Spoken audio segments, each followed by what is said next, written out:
We're making cornbread dressing today, guys. We're making simple cornbread dressing. Some people call it stuffing. Some people call it dressing. I call it dressing. But call it what you like. It's still the same dish, okay? Now, we don't do stovetop stuffing around here, guys. We can create something that's really good, that's better than stovetop. In fact, I don't even know what stovetop tastes like. To be honest with you, I've never had it. But anywho, we're going to just take our yellow onion, white onion. Use the onion that you have.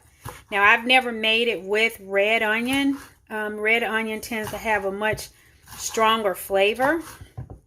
And so I wouldn't suggest that. But if that's the onion that you have, then hey, you're about to find out what it tastes like. So use what you have. Okay.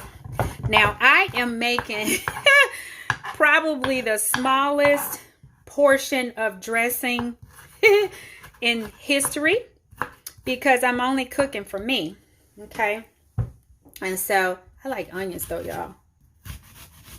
But I'm only making dressing for myself because, guys, just because you're at the house by yourself doesn't mean that you can't indulge in a nice holiday meal, okay? All right. Now, so we have our onions. The next thing we're going to do is we're going to grab our celery and cut it up. Now, if you have a chopper, you can use that. I have a chopper, food processor, all that jam, but I like to cut it up myself, so that's what I'm using.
Okay, guys, so real quick, in order for us to make our dressing, we have to make our cornbread first. So what I have here is some Martha White self-rising cornmeal mix. I have the white. They make a white one and a yellow one. I prefer to make the white one. You don't have to get Martha White, but that just happens to be what was at Kroger when I went grocery shopping last night. Okay, so we're going to put our cornmeal mix in here. Now, do keep in mind I am making a smaller portion, but I will leave the ingredients for enough for a family of 4 to 6, depending on how big the appetites are. So what we're going to do is that we remember those nice veggies that we sauteed in that butter. So we're going to dump those in, and that is the butter and the celery. Now, if you notice, I've cooked these vegetables until they were translucent. You don't want crunchy veggies in your dressing, and so that is why we cooked them until they were translucent. Now, I have one whole egg here, and I'm going to put about half that egg in there, 3/4 of that egg, because again, I'm making a smaller portion. So we're just going to give that, mix that up real good. Now, we already added a couple tablespoons of butter. We have our pan prepared here that I have sprayed with some cooking oil. And so we're just going to continue to mix this up pretty good. Try to get it as evenly distributed as we possibly can. Then we have our buttermilk. And we're just going to slowly mix that in. You don't want to just dump it in all at one time, because you don't want it to be a super soupy, you see what I did right there? Mixture.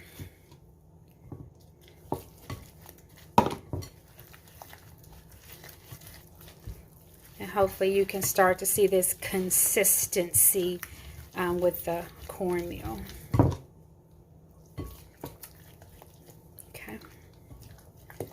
Okay.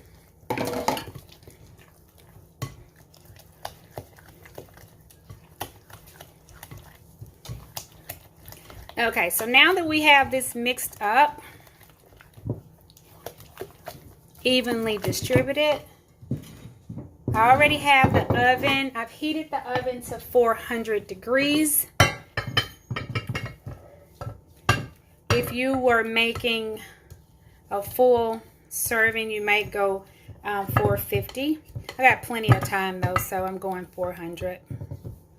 Okay, so we have this in our prepared pan. So the next thing we're going to do is just stick this in our oven, and we're going to let that cook. We're going to let it bake for about 25 minutes, and then we'll check it and see if we need to bake it a little bit longer.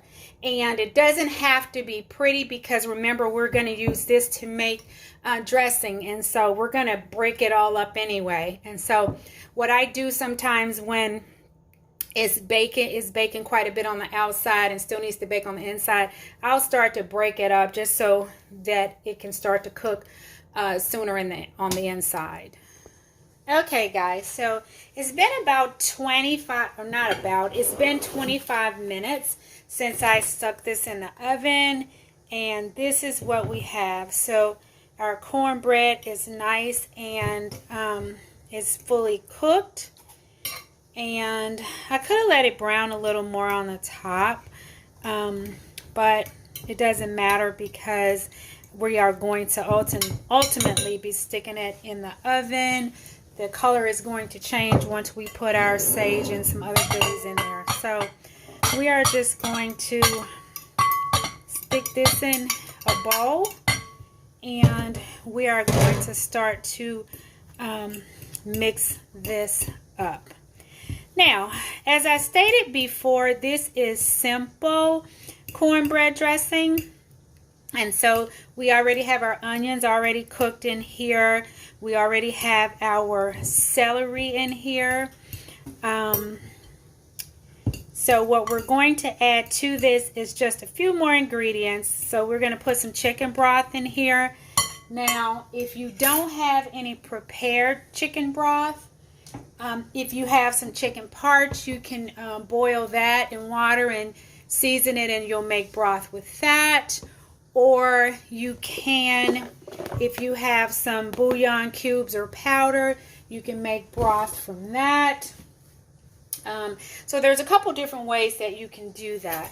But we are going to, so you see the pieces in here that are still kind of whole.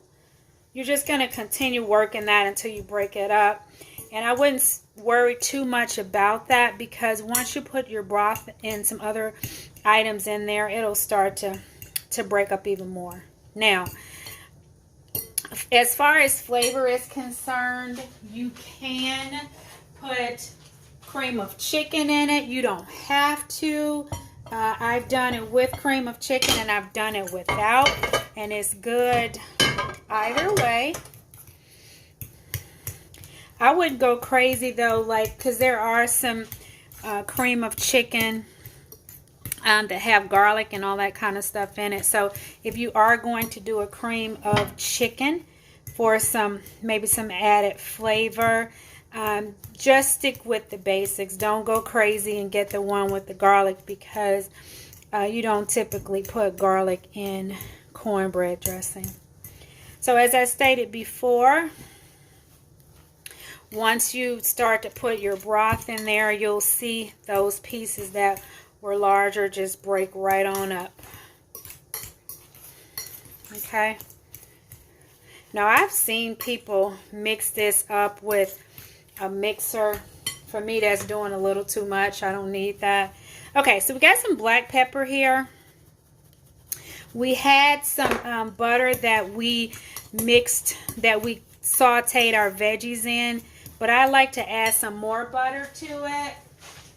So I have unsalted butter and I have salted butter. But what I'm going to put in this is unsalted, and here's why.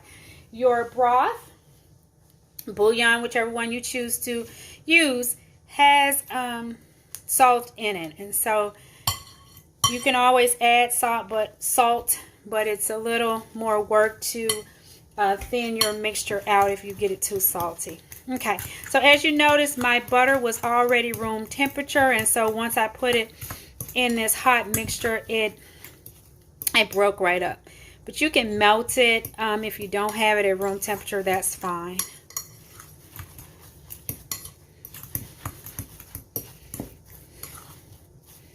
Okay, starting to smell really good. Now, don't worry if you have this mixture and you put maybe more broth in it than you would have liked to put in it. That's fine, because you will be baking it again. Now, here's where you can, if you have some giblets, some people call them giblets, some people call them giblets. If you have some and you want to break it up and put it in your dressing, that's fine. If you have chicken parts that you want to put in your dressing, that's fine. But for the purposes of this video recipe, remember, we're making a simple cornbread dressing. Okay, now the next thing we want to do is we want to grab our sage. Okay guys, so we're getting close to being done. Now I have ground sage. That's what I use, is ground sage. I'm using McCormick, but there are, off brands that you can use.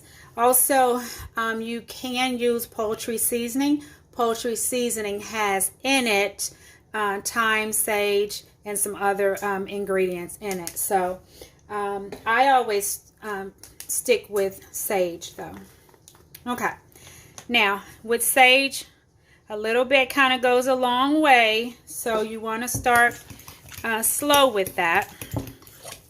Ever been to somebody's house and the dressing comes out and it's all green and they just went crazy with the sage? Okay.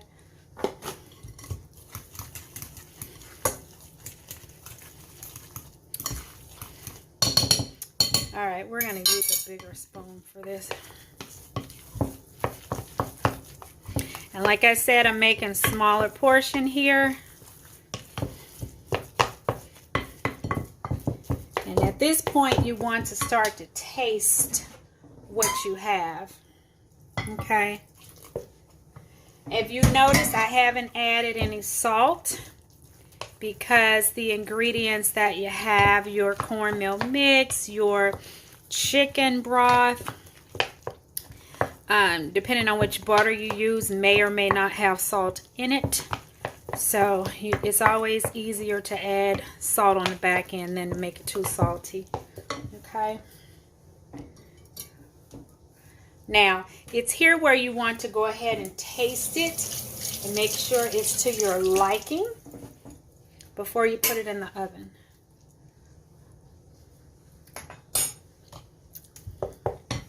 That's good. I do want to add a little more sage to it though. I like sage. Okay, so now we got to wash that. Okay. And put a little more sage in there. And as always, I am going to link the ingredients that I'm using, the amounts and everything, so you'll know exactly what to do when you prepare yours. Okay. All right, let's try it. All right. That is dressing, guys. I'm going to let it cook pretty slowly. So I'm going to add a little more broth to it.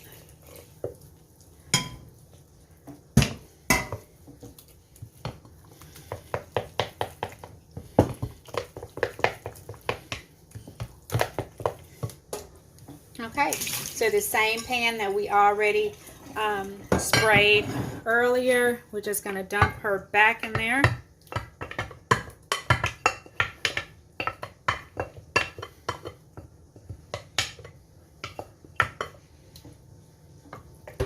And we are going to bake it, and I will come back and show you the finished result. Okay guys, so I just removed this from the oven, and I am going to plate up just a little bit of it so that I can taste it. It smells amazing. Now, keep in mind that normally you probably would have some gravy on it, but I didn't make gravy yet. But I just wanted to show you the finished product. I like cranberry sauce. So you can get cranberry sauce jellied, you can get it berried, you can make it yourself. But anyway, let's try out our finished product.